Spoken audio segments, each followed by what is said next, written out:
ቢያንስ 3 ነገሮች ላይ ብንታገስ ጥሩ ነው። የመጀመሪያው እግዚአብሔርን ብንታገሰው መልካም ነው።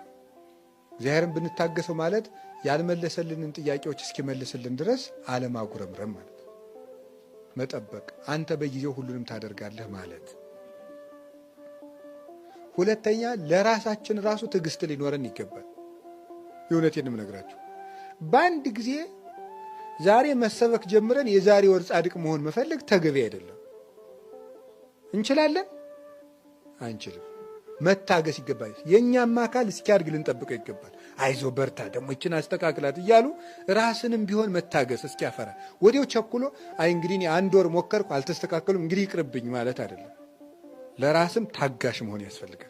እኛንም ቢሆን ብንወድቅም እያነሳን ብንንሸራተት እየደገፍን ራሳችን ራሱ ልንታገሰው ይገባል።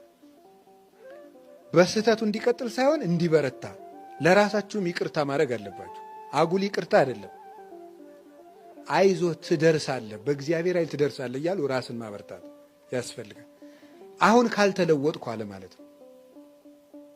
3ኛ ዳተኞች አትሁኑ ግን ተብለናል። ፈጥነን መወሰን አለብን፣ ግን ለውጡንና ፍሬውን ቶሎ አንጠብቅ ነው።